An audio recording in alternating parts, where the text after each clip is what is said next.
Hello everyone, welcome back to Coffee Beans YouTube channel. So आज चाहिँ हामी after long फेरि भेट्दै छौं. So आजको टपिक चाहिँ हाम्रो इम्पोर्टेन्स अफ क्लिनिङ मेसिन र मेसिनको पार्ट्सहरुलाई चाहिँ कसरी क्लिन गर्न सकिन्छ. So आज चाहिँ यो भिडियोबाट तपाईहरु टोटली क्लियर आउट हुनुहुन्छ. Let's go. So गाइस आज चाहिँ हाम्रो टपिक मेसिन क्लिनिङ छ. जहाँ चाहिँ हाम्रो इम्पोर्टेन्स भनेको चाहिँ मेसिन क्लिनिङको वान एन्ड ओन्ली तपाईको मेसिनको ड्युरेबिलिटी बढाउनको लागि हो.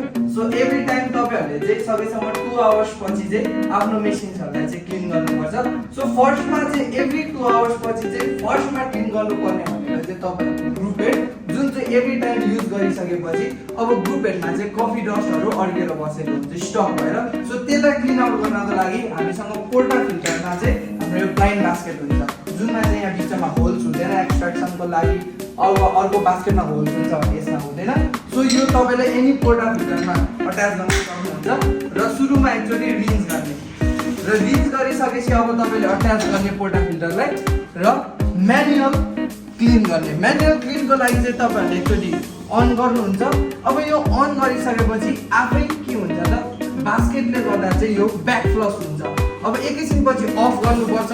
यस्तो डबल टाइम तपाईको स्क्रिनमा देख्न सक्नुहुन्छ लाइट अफ अन भयो. सो यसपछि फेरि तपाईले अर्कोचोटि फेरि गर्ने जबसम्म त्यसरी अघिको जसरी अन अफ हुँदैन. यसलाई चाहिँ हामी म्यानुअल क्लिनिङ भनेर भन्छौँ.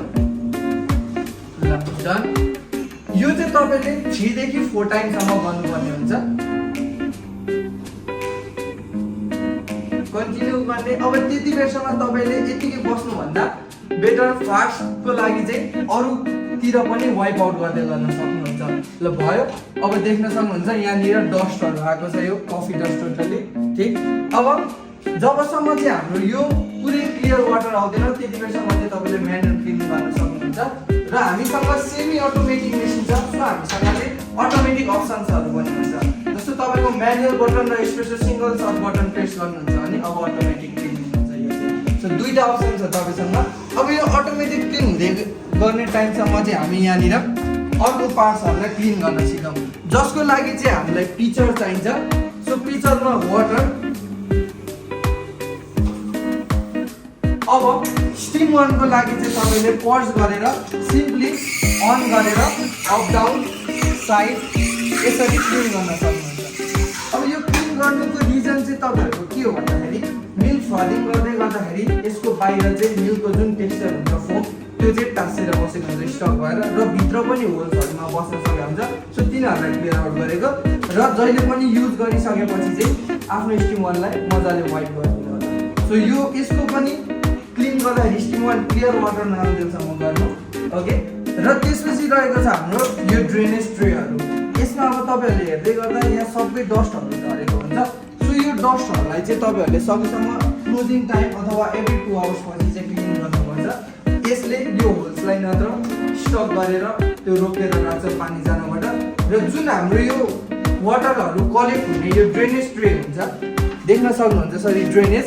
यो ड्रेनेज पनि तपाईले एभ्री टाइम चेक गरेर 2 आवर्स पछि क्लिन गर्नुपर्ने हुन्छ. मेबी समटाइम धेरै युज भएको भएर अब त्यो ओभरफ्लो भइदिने चान्सेस हुन्छ जसले गर्दाखेरि यहाँ भएको वाटर चाहिँ तल ड्रेनेजमा नगइकन यही भरेर बस्नुहुन्छ. ओके. कप वार्मरहरुलाई नि तपाईले एभ्री टाइम क्लिन गर्नुपर्ने हुन्छ. सो आफ्नो मेसिन्सको ड्युरेबिलिटी बढाउनको लागि चाहिँ एभ्री टाइम तपाईहरुले चाहिँ यसलाई मजाले क्लिन आउट गर्नु होला. ओके. अब चाहिँ तपाईहरुले एभ्री डे चाहिँ आफ्नो मेसिन्सहरुलाई चाहिँ यसको ड्युरेबिलिटी बढाउनको लागि मजाले क्लिन गर्नु होला.